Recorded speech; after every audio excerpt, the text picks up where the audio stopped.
Manchester United match-going fans have done with Harry Maguire what they did with David Beckham. Harry Maguire has been treated as a pantomime villain for a long time, but Man Utd match-going fans have often leapt to his defense. It's probably expecting too much to hope that the supporters who have ridiculed Harry Maguire at away games for club and country recently have felt a sense of embarrassment after the defender's comments while on international duty this week.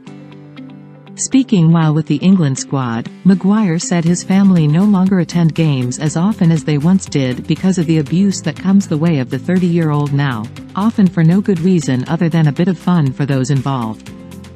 In the last international break, Gareth Southgate rounded on the way Maguire is treated in the mainstream media, social media and by pundits, leaving him an easy target for supporters, and it's clear he has become something of a pantomime villain in recent years, only without the laughs at the end.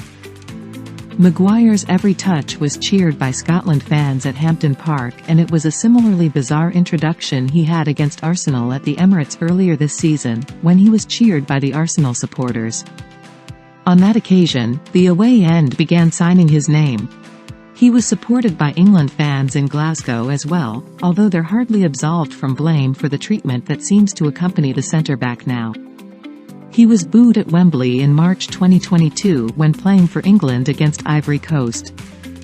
On that occasion, his name was sung at Old Trafford when United returned to action after international duty, and the regular matchgoers have tended to have his back throughout.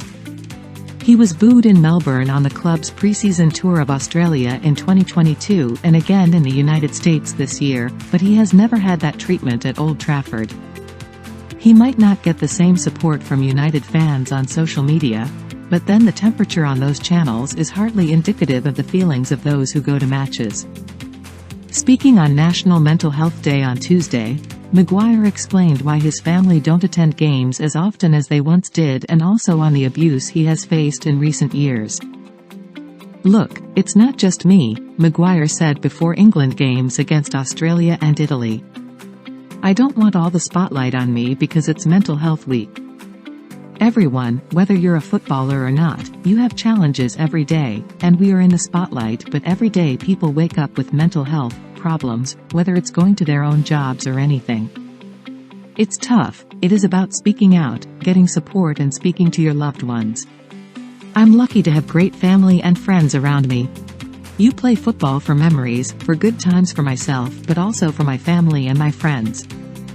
The tournaments that they've been to, you'll probably speak to them and they'll probably say it's the best times they've had and the best times of their lives.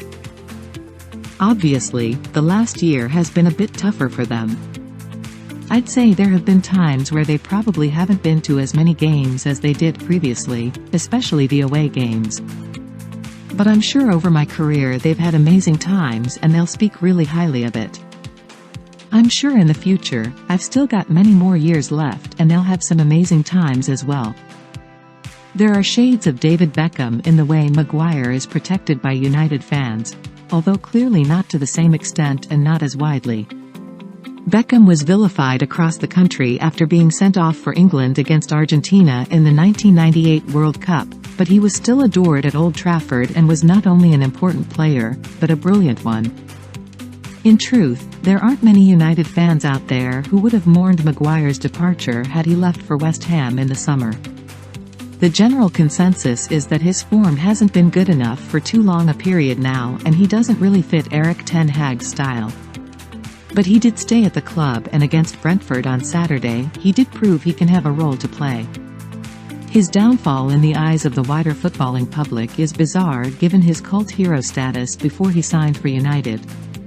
He was a national icon during the 2018 World Cup and a genuinely world-class defender in the European Championship in 2021. Earlier that summer, his fight to be fit for the Europa League final dominated United's build-up to the final with Villarreal in Gdańsk. But since those Euros, his form has fallen off a cliff.